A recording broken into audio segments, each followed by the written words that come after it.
Bloomberg Audio Studios. Podcasts, radio, news. You're listening to the Bloomberg Balance of Power podcast. Catch us live weekdays at noon Eastern on Apple CarPlay and Android Auto with the Bloomberg Business app. Listen on demand wherever you get your podcasts or watch us live on YouTube. Live from Washington, where most of Congress is back today. The Senate doesn't actually get back to business until tomorrow, but the House is in session. It is not, however, on the floor of the House that the Speaker, Mike Johnson, is making news. He took to Twitter just a few minutes ago to talk about what we're seeing happening on college campuses in Columbia, which we've discussed on this program, but elsewhere as well, saying we cannot allow the lawlessness we've seen recently on college campuses. Congress will take action to protect Jewish students and hold these pro-Hamas protesters accountable, Joe. The idea would be cutting federal funding, which is something that he did float when he was on campus at Columbia. That was less than a week ago, right? I'm trying to remember if it was Wednesday last week, something like that. It's an idea that's come up before. I just wonder if he could potentially string together some sort of alliance of progressive left and conservative right to make that happen in the House.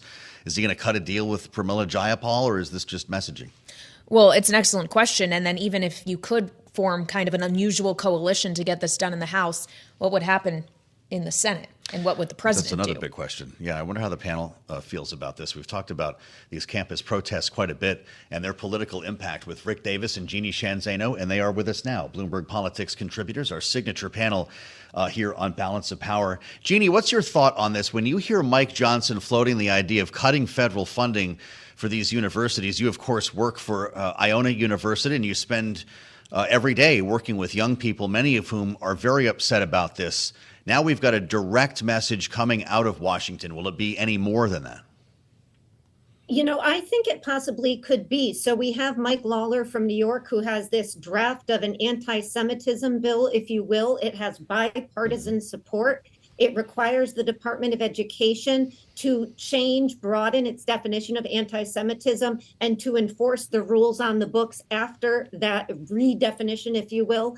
And, you know, Lawler has said he thinks it will help decrease the amount of intimidation of Jewish students on campus. And I think that's something that we could very well and should, in my mind, see bipartisan support for. So I think we may get some action like that. I think the one thing that we should keep in mind, well, two things from my perspective. Number one, as much as there is a lot of protests over the weekend and on college campuses, there are a lot of students who are protesting lawfully, and equally their rights to protest lawfully need to be protected. And of course, when you protest lawfully, you take the repercussions if you are arrested or thrown off campus, and they need to know that that is what happens as well. So I think there's a way to both support the right to speak and to certainly ensure against anti-Semitism or any kind of abuse of any student or any person in the country. Well, so Rick, I guess it just begs the question on how easily this could happen in the United States Congress, where we'd love to talk on this program and others about how little they've been able to get done. Is this an issue where you could actually get enough like minds together to do something perhaps a little bit more drastic than you might expect? Well, you've seen resolutions passed recently by the House in a bipartisan fashion, overwhelmingly condemning the anti-Semitism that we're seeing on these college campuses. So I don't think there's a lack of support.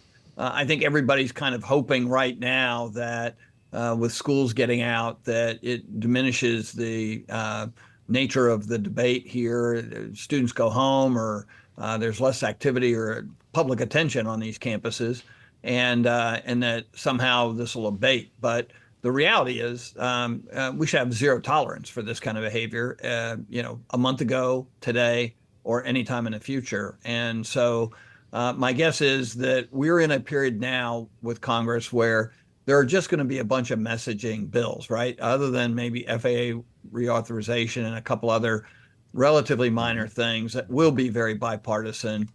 You're going to see the Democratic Party and the Republican Party putting up resolutions and bills that aren't expected to ever make it to the president's desk, but will make a very strong statement. I would anticipate this week getting something like that out of the House of Representatives from the Republican leadership.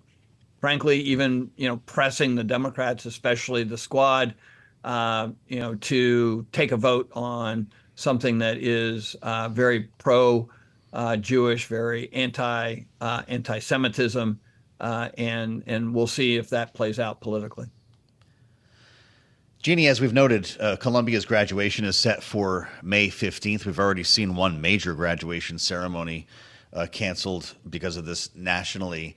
If students don't leave at 2 o'clock, that's a half an hour away, should they be forcibly removed so the school can get on with its planning for graduation? Yeah, I mean, this is what I'm talking about. One thing we teach students is you should speak your mind, but you need to do so lawfully. You need to do so peacefully. And when we protest peacefully, we have to accept the repercussions, which are if you are in violation of the law, you have to go peacefully with police officers who will escort you out. And in this case, the added issue here is that these are students, if they want to finish, the semester, which is what Columbia is allowing them to do if they leave peacefully by 2, the threat is if they do not leave peacefully, they may not be able to get their credits for this semester or graduate in the future.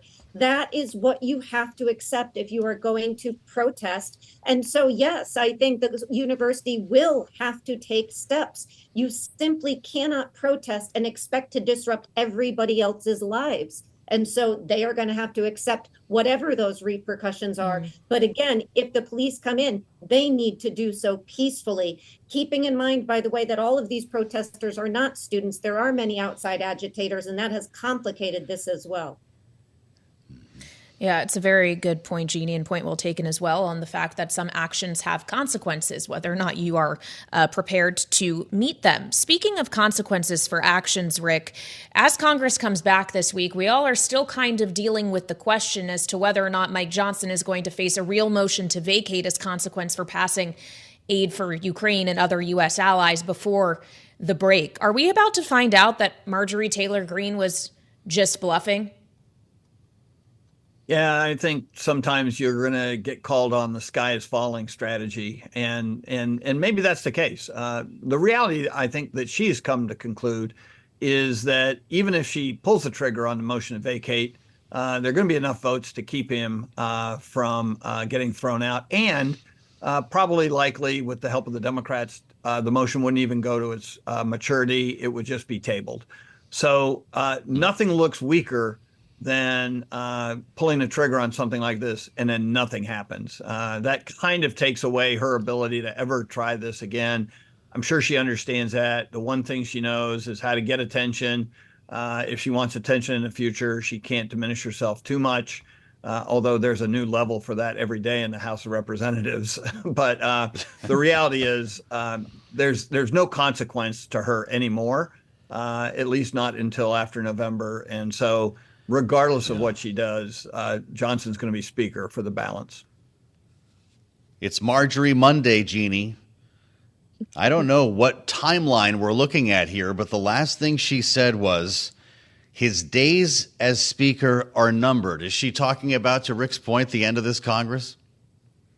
Yeah, I wouldn't pretend to know what Marjorie Taylor Greene is talking about. It was interesting to hear Joe Biden raise her name as well in the context of his jokes at the White House Correspondents' dinner. So, she's gotten her fair share of attention. But I think the real fact is that this is going to be all up to Hakeem Jeffries if she does pull the trigger. And I do think Democrats, we heard from Jared Moskowitz, for instance, over the weekend saying, Democrats obviously will follow Hakeem Jeffries, but they are inclined not to allow her to do this. I think Jared Moskowitz said we wouldn't even let her name a post office, let alone remove a speaker. What that happens to him after that, if he's saved by Democrats, I don't know what that means for him going forward in his own caucus. But I think all eyes on Hakeem Jeffries if she does pull the trigger on this. Well, a lot of it comes down to Donald Trump, too, right? Who hasn't outright, I guess, said absolutely no to the idea of vacating the speaker, but has come to Mike Johnson's defense not once, but twice. Is it ultimately the former president that is going to make the call for her, Jeanne? Yeah, I think so. I mean, Mike Johnson, have you ever seen somebody hug anybody as close as Mike Johnson is hugging onto Donald Trump right now? He knows that the closer he gets to Trump, the less likely she's going to pull the trigger or he'll get kicked out. So that is the strategy. She's probably trying to draw a wedge between them. It's going to be crazy to watch in the next couple of weeks as Congress is in session for 4 weeks, theoretically, if they stay that long. It's like a lot of work for them. 4 weeks in a row. That can change, by the way. Let's see if they really make it to 4 weeks. All right. Jeanne, Sheehan, Zaino, and Rick Davis, Bloomberg's politics contributors, of course, our signature political panel kicking things off on this Monday. It is a question, though, Joe, of even if they stay all 4 weeks, how much gets done in a 4-week period? Well, that's true. And I will note this moment in which we just went through a whole conversation about the rest of the congressional agenda and stablecoin never came up. That's fair point. Something to note. Yes.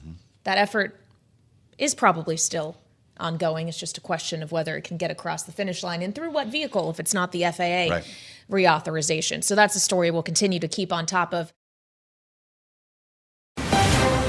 You're listening to the Bloomberg Balance of Power podcast. Catch us live weekdays at noon Eastern on Apple CarPlay and Android Auto with the Bloomberg Business app. You can also listen live on Amazon Alexa from our flagship New York station. Just say, Alexa, play Bloomberg 1130.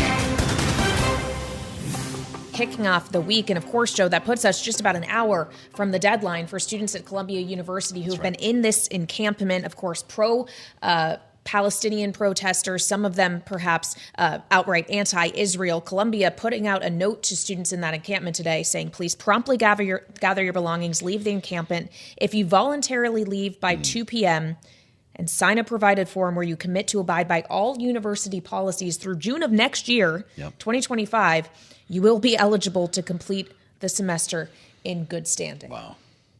This could be a dicey moment here. We've seen evictions of these encampments fall into violence more than once. They're certainly recovering from that in Austin and in Boston. The Speaker of the House was standing on that campus just days ago, Kailey. This has really become the center of this, at least, campus angle on this story. And it's one that's very divisive. We spoke earlier with our White House correspondent, Josh Wingrove. The White House Correspondents' Dinner actually was the site of a pretty large pro-Palestinian protest, shouting at people as they went inside the party. They're trying to get as much coverage as they can with enormous pressure domestically here on Joe Biden. And that's where we start our conversation, Kailey, with Hagar Chemali. The idea of a potential truce here, a breakthrough and a deal on hostages would be enormous for this administration and, of course, all the parties involved. Hagar is former National Security Council, where she specialized in Syria and Lebanon, now at Greenwich Media Strategies, where she is founder. Hagar, it's great to see you. Are we on the verge of a breakthrough?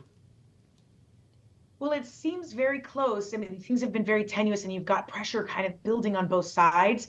And it looks hopeful. You have Secretary Blinken in Saudi Arabia today, where he has been working with them and has made the call on Hamas from there to accept this proposal, which he called, quote, extraordinarily generous, coming from the Israelis. And that's very significant because these talks have been going on for a while. And the fact is that they keep getting these proposals get narrower and narrower. And right now, the latest proposal from what we know is that it would include a lower number of hostages exchanged for Palestinian prisoners. And it would also allow Palestinians, Gazan civilians, to return to their homes in northern Gaza. And so hopefully it'll get somewhere. Hamas, for the last few proposals, has been the sticking point, and it feels as though, and Secretary Blinken has made a point of saying that. He reiterated that today, that it's on Hamas. Hamas is the one blocking a ceasefire. But I do have more hope for this one. Well, of course, there's always risk of disruption, Hagar. And Bloomberg is reporting today that the U.S. and its allies are concerned that the International Criminal Court could soon issue arrest warrants for a number of Israeli officials, reportedly, according to other outlets, could include Prime Minister Benjamin Netanyahu. And the concern is that this would be something that really jeopardizes any kind of ceasefire deal. Just how problematic would that be? And is the ICC, in your mind, likely to put off something like that in the name of reaching an agreement? When I saw that news, it surprised me mainly because of its timing. Typically, these types of issues happen, they take much longer. So, for example, when I handled Syria, it took the ICC much longer to issue an arrest warrant and to put President Assad, who is a butcher and murderous dictator, to put them on their list than it has the Israeli officials. I did see that the news would include both Israeli government officials and Hamas leaders. And that's also important because you obviously have Hamas leaders in Qatar right now, I believe in Turkey as well. Sure. And so it would include both, but it's very significant. You're talking about, it's almost like an international arrest warrant means that wherever they travel outside of their own country, they're going to get arrested. And sometimes within the country, if there is, for example, an uprising against Netanyahu, then they could also arrest him domestically. It just kind of depends how it goes. Israel's not a party to the ICC, so they probably wouldn't arrest him domestically. They wouldn't recognize it, but you never know how the future holds. But that said, the timing also, these are serious. The arrest warrants, it sounds a little bit like a game, but it's not. These are very serious things, and could definitely play out negatively. But I believe that the Israeli government at this time is so focused on what's happening with the ceasefire talks and in Gaza itself that they're probably not paying much attention to it. They're hoping that the U.S. is able to push the ICC to delay. Well, the talks are supposed to begin Tuesday in Cairo here. And as the U.S. urges Hamas to accept a deal, Hagar, we don't even know if Hamas is going to be there. They haven't responded to questions about Israel's offer or whether it will send a delegation. So I guess we're going to learn imminently here if this is possible. We can't obviously move forward without Hamas, can we? No, not really. No, you can't move forward without them. But that said, Israel is holding in its hand a very large stick. And that stick is going into Rafah, and they've made it very clear that they're not going to hold back, no matter what the U.S. or other international partners say about their desire to go into Rafah and to target the Hamas battalions and cells and leaders who they believe are still there. They've already pursued airstrikes against Rafah. They haven't pursued yet this ground invasion, and we know from satellite imagery that we've seen new tents erected to the north of Rafah. So it's believed that those tents are part of the Israeli plan to evacuate over 1 million people who are in Rafah. But that said, that is a very big threat and very credible threat that Israel holds, and that you can see them using that they're not afraid to go in, and this ceasefire deal is the only thing keeping them from pursuing that operation. Well, we know that's part of the message that Antony Blinken, the Secretary of State, is bringing to the region, trying to persuade Israel against an imminent invasion of Rafah, given how many hundreds of thousands, if not over 1 million Palestinians could be caught up in that. Can we just talk about his role, though, as a mediator in all of these varying different areas with the Israeli government and IDF, with the other parties involved in these negotiations? He's been to the Middle East 7 times in less than 7 months, Hagar. And what does he really have to show for it? Right, it's stunning. Well, I handled the Middle East, as you know, and I can tell you one of the common frustrations is that you can travel 1,000 times and you churn your wheels and you can create policy after policy, and it can be very difficult to have any movement and break any ground. I personally wish to see from the U.S. government louder calls for the release of all hostages. But we have to remember there are apparently about 5 U.S. nationals as well taken hostage in Gaza right now, and one of whom was on the videos that were released by Hamas last week. And those videos came out only because Qatar pressured Hamas to release them, to give some kind of proof of life for individuals. And so the thing is, my answer to that is really that's just kind of how it goes.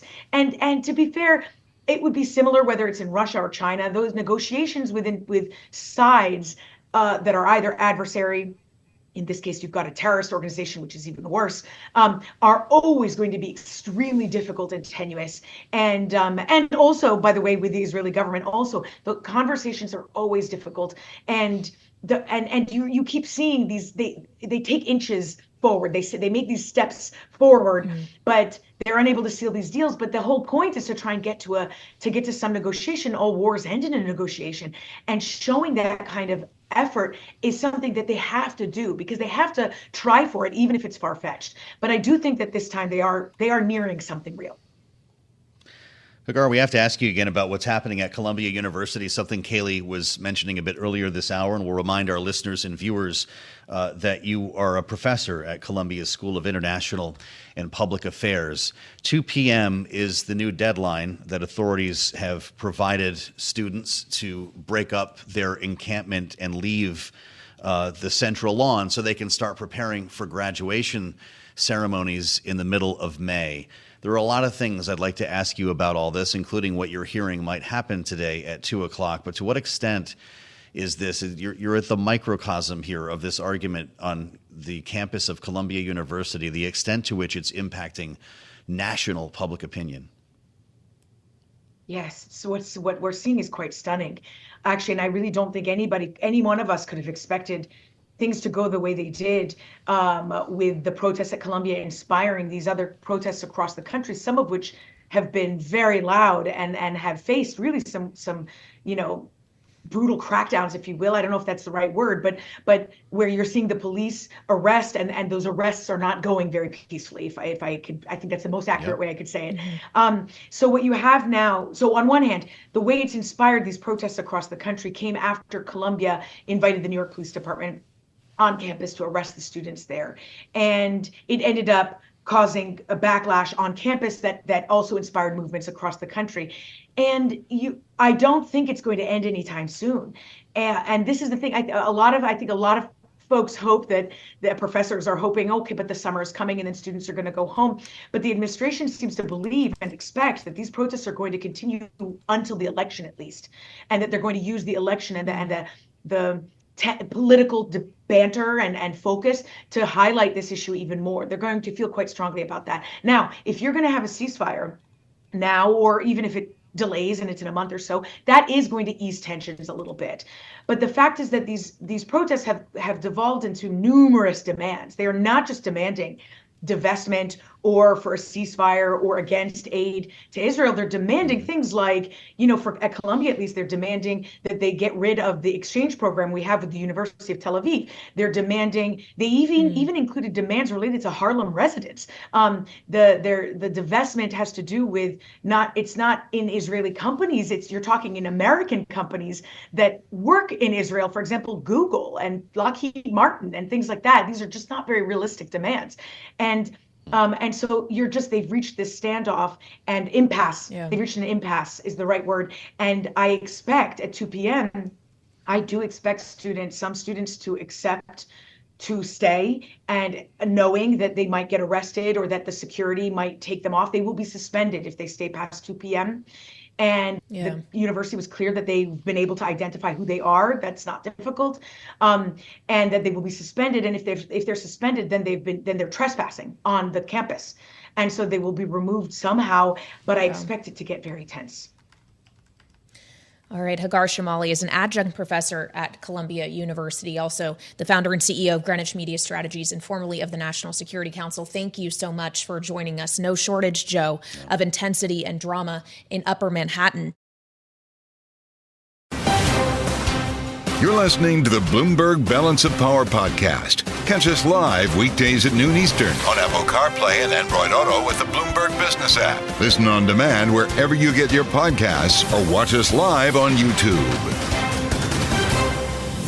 Welcome to the Monday edition of Balance of Power. I'm Joe Mathieu on Bloomberg Radio, on the satellite, and on YouTube. It's great to see you and have everyone back together as we try to follow the bead here on what might happen, if anything, next in Congress. And there's a fair chance that the store is basically closed after the funding bills for Ukraine and Israel passed just about a week ago here.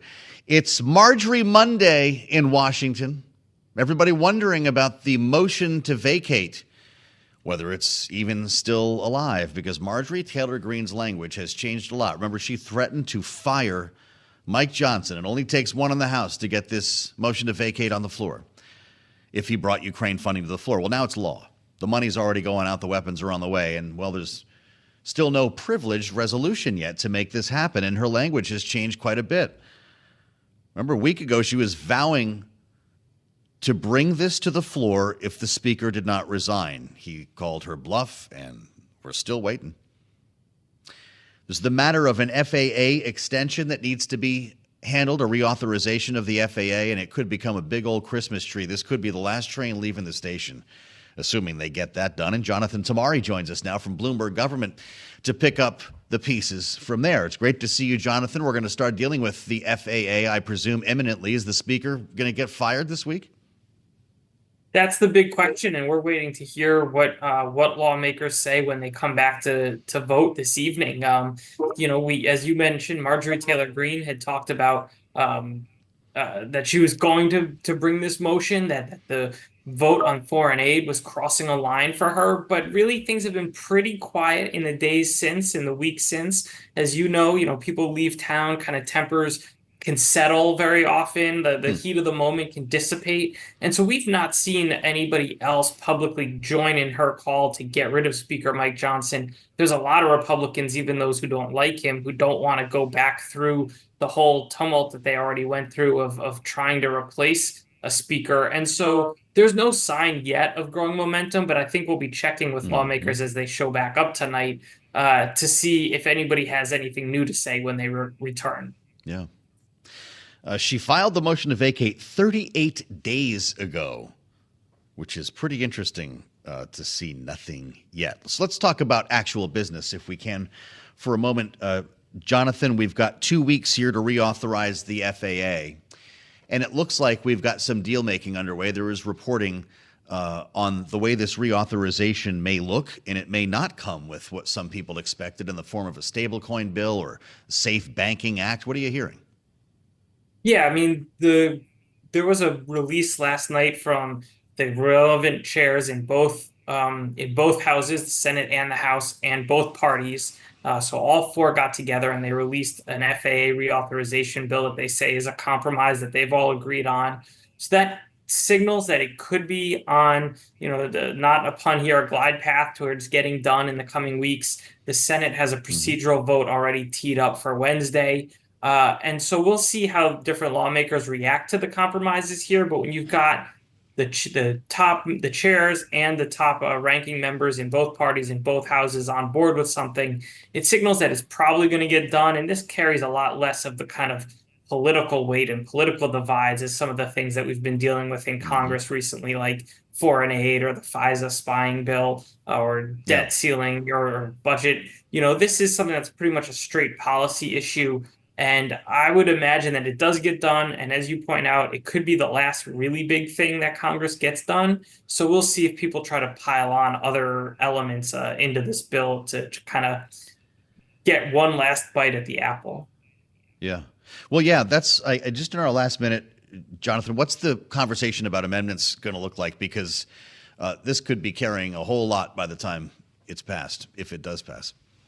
Yeah, I think you're going to see a lot of rank and file members wanting to get amendments on this, things that they've been working on throughout this Congress, knowing that by the time they leave for their summer break, there's not going to be a whole lot of legislating done for the rest of the year. And there's the uncertainty of who's going to win the White House. And that might delay any further action. So I think you're going to see people wanting to put their pet projects onto this bill. And of course, the issue for leaders is always that the more you do that, the more you risk adding something that is objectionable to one faction or the other, and that could actually stop the bill in its tracks. So it's a careful balancing act, as always, that I think we'll see play out over these next few weeks.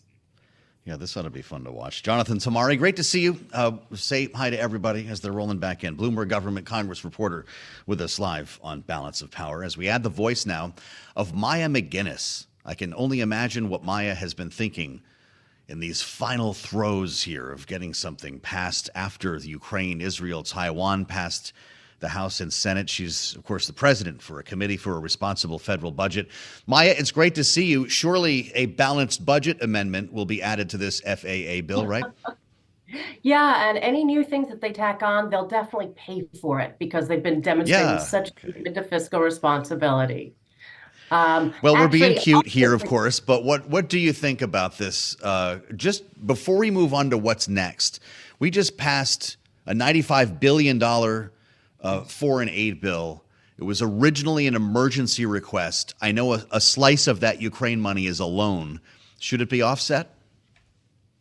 Emergency spending, one doesn't generally feel like you have to offset it because it's truly for emergencies.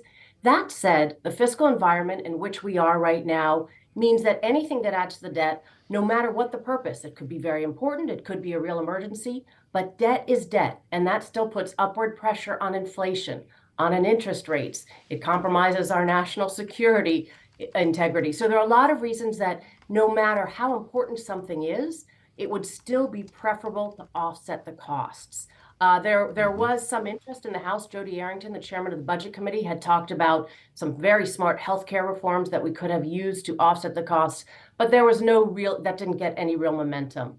I think if you take a step back, the point is, in order to do emergency spending or foreign aid when it's necessary, you have to be fiscally secure. We need to get our fiscal situation in better shape. So even if it's not a direct offset, we should turn our attention to bringing the national debt down. You've heard me say it before, and I'm sure I'll keep having to say it.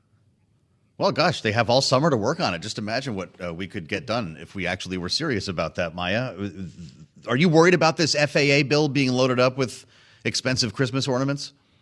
I am worried about it. I actually don't think that will ultimately be what happens. I think there'll be many people who make runs at attaching their bills, the things they prefer. But listen, everybody in the House has an election that they want to get back home and start focusing on. It's a very difficult tightrope to walk to get certain things attached or not. So I think there's a risk of a Christmas tree, but I think the most likely outcome is that it passes without anything major being attached to it. Wow, that's saying something. Is that just because everyone's exhausted? I or think because of the division in Congress?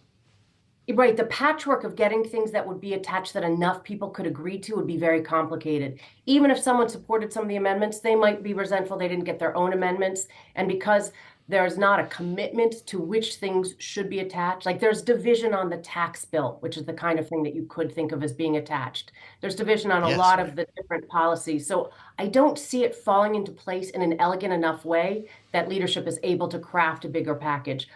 Could happen. Definitely people will give a try.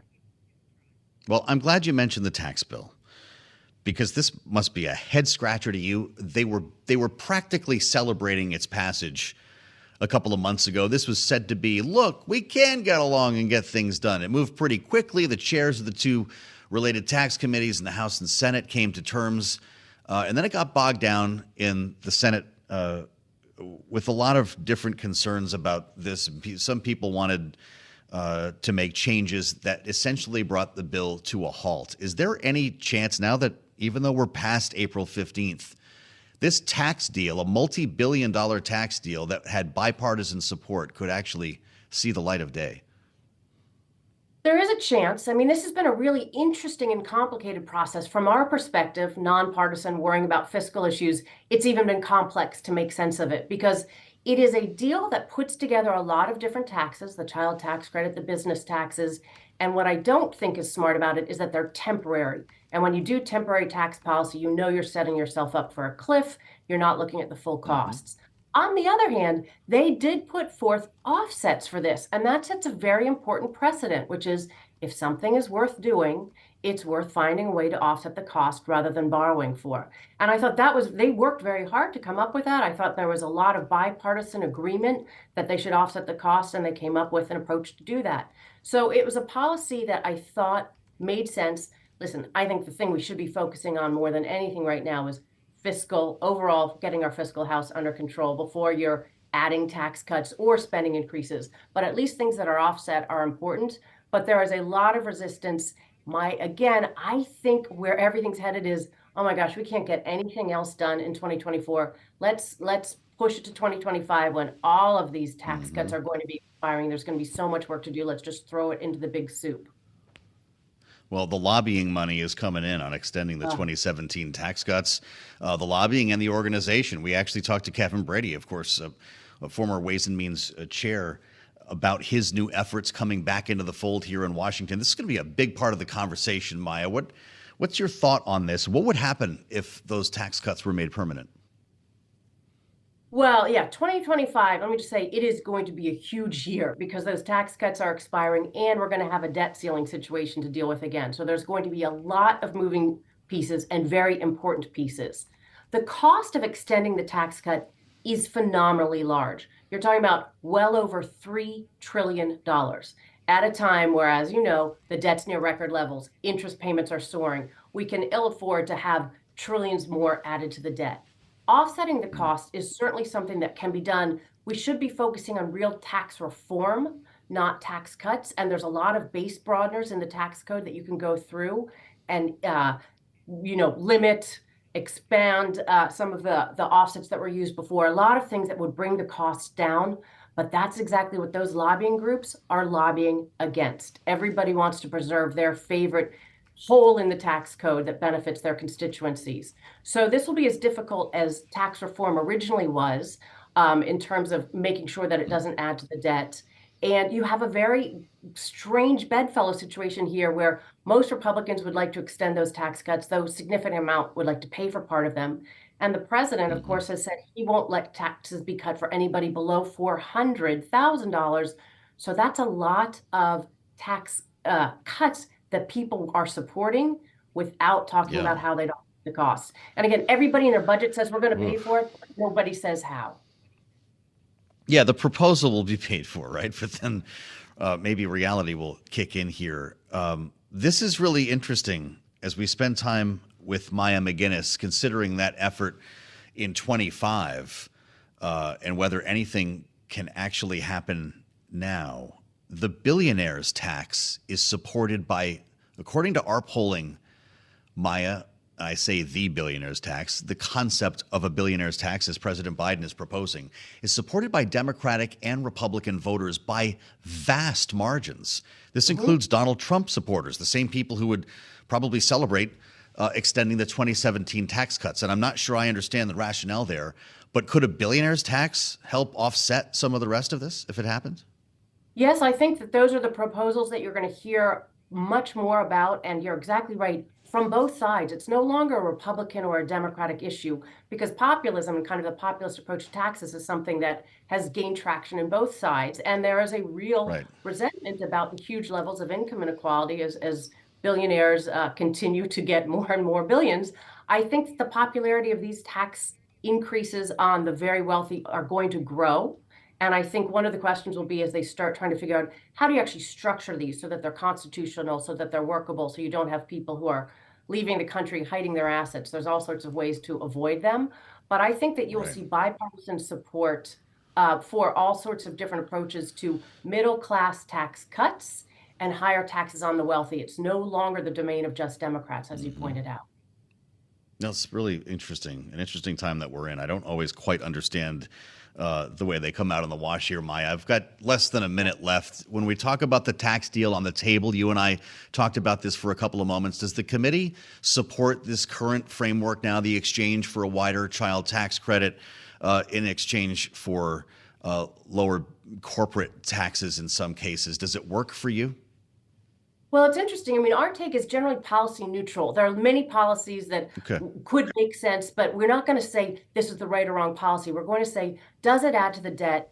It's okay to borrow when there's things like COVID or emergencies. It's certainly not okay to borrow now. So something that either reduces the debt, which is our first choice, or doesn't add to it, then we would say that's fiscally responsible. And then we can fight out the details of the tax policy. But do we need to continue to reform our tax code? We do. We need it to be pro-growth and we need it to be fair. So those are all important considerations, along with let's not add more to the debt. Crystallizing the philosophy at the Committee for a Responsible Federal Budget. We don't always get to talk about that part of things. She's the president, Maya McGuinness. Great to see you, Maya. Hope you had a fun weekend. You're listening to the Bloomberg Balance of Power podcast. Catch us live weekdays at noon Eastern on Apple CarPlay and Android Auto with the Bloomberg Business app. You can also listen live on Amazon Alexa from our flagship New York station. Just say, Alexa, play Bloomberg 1130. Welcome to the Monday edition of Balance of Power on Bloomberg TV and radio. Court is not in session in Lower Manhattan today, Kailey, in the Donald Trump hush money case. He'll be back there tomorrow. He was a big topic of conversation at the White House Correspondents' dinner, and as you might suspect, as he has been historically the butt of many jokes that night. Yeah, including jokes from Colin Jost, who was the comedian of the evening, talking about how nice it was to see the President of the United States in an event which didn't begin with a bailiff saying, all rise, basically suggesting that Donald Trump is spending a lot of days in the courtroom today. Not today, and he won't Wednesdays. Wednesday is the days off of this trial, but Tuesday, Thursday, and Friday and Thursday, of course, is the gag order hearing, the second one, where the judge will hear arguments as to whether or not Trump is in violation of that gag order that is supposed to prohibit him from doing things like disparaging witnesses. And the prosecution says he's been doing a lot of that. Well, that's right. The reporting from inside the courtroom has actually been quite lively on the daily basis. A lot of questions about the essence of this trial, Kailey. Of course, with the 4 potential trials that this former president, could endure here. This was always seen as the weakest by a lot of the folks we talked to. I think Nick Ackerman might be an exception there who really cites the strength of this case, but defining it has been a real problem for a lot of people. What is it actually that Alvin Bragg is bringing Donald Trump into court for? Is this a manipulation of documents case, a falsifying documents case, or is it an election interference case, or is it actually both? I think they're trying to make the argument that it's actually both. Yes, he falsified business records, facing 34 counts of that, but it's a felony because it was done so with the intent to violate election law, is our understanding. But of course, Jim Zirin probably has a better understanding than we do because he is a legal professional, former assistant United States attorney for the Southern District of New York. Jim, it's always great to have you here on Balance of Power on Bloomberg TV and radio. Joe brings up an interesting point because a lot of the questioning of witnesses that we saw last week, included David Pecker, was around whether or not this really was intended to help Trump politically. So far, do you think the prosecution is having success making that case? Well, I think Pecker was a very damaging witness against Trump. He professes to be a friend of his to this day. And Trump may conclude with friends like that, who needs enemies?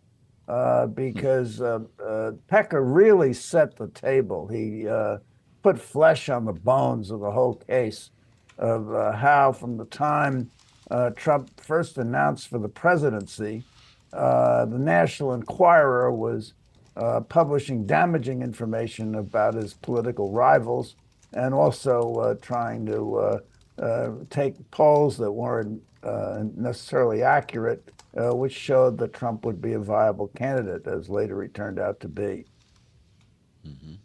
How difficult will it be for Alvin Bragg, or are you already seeing the path here to make this an election interference case at the same time? Well, I'm not convinced that calling it an election interference case is the greatest way forward. It is an election interference case, and there are political or legal scholars in my respect, like Norm Eisen, who first brought it out and who stressed it's the 2016 preview to what happened in 2020, making fraudulent statements in order to seize power. So there is a parallel there. But I'm not so sure the jury is willing to buy that because it plays into Trump's claim that this is all a political prosecution. There is the other side of the coin. This is really a business integrity case. It's a simple case. It's a case of falsifying business records with the intent to commit a crime, the crime being either election interference or tax fraud or both federal and state election interference. Now, that in mind, there really isn't that much to it. You have 34 obviously false documents, business records of the Trump Organization, which are the mute witnesses that really put Trump in the soup. He falsified those documents. He knew about those documents. 7 of the 9 checks he personally signed.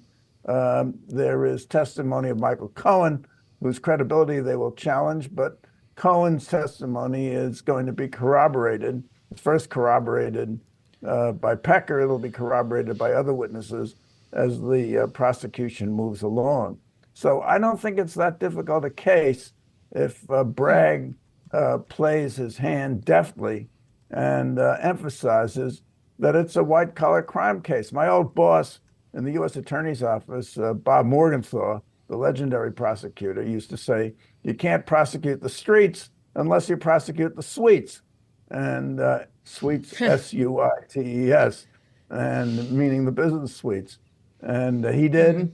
Other prosecutors have. And that makes this case not that unusual and not a selective prosecution where they've singled out Trump, but rather a prosecution that's a garden variety case involving business integrity. Yeah. Except this one just happens to involve a former president and current presumptive Republican nominee. But I do take your point, Jim. Of course, there's something else in regard to this case. In addition to witness testimony that we're waiting for this week, on Thursday, we will have a second hearing of arguments related to whether or not Trump has violated the gag order he is under. Even more counts of this, according to the prosecution, have come up since the last time Judge Merchan heard these arguments. But what can he actually do here? What consequence does this ultimately have if he is found to have violated it and gets, what, $1,000 fine for each thing? That's not really a big number for a billionaire.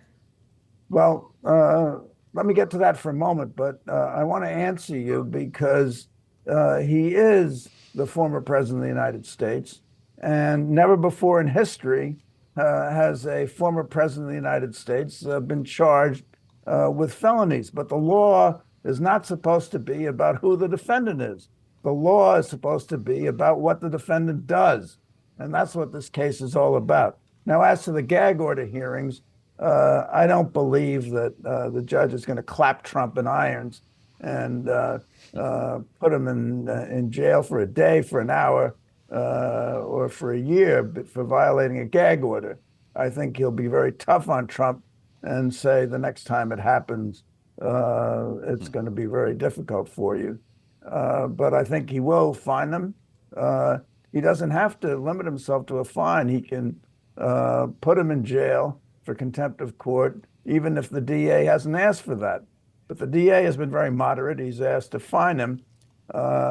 There's really the issue of delay, because if he puts him in jail for any significant period of time, it's going to delay the trial.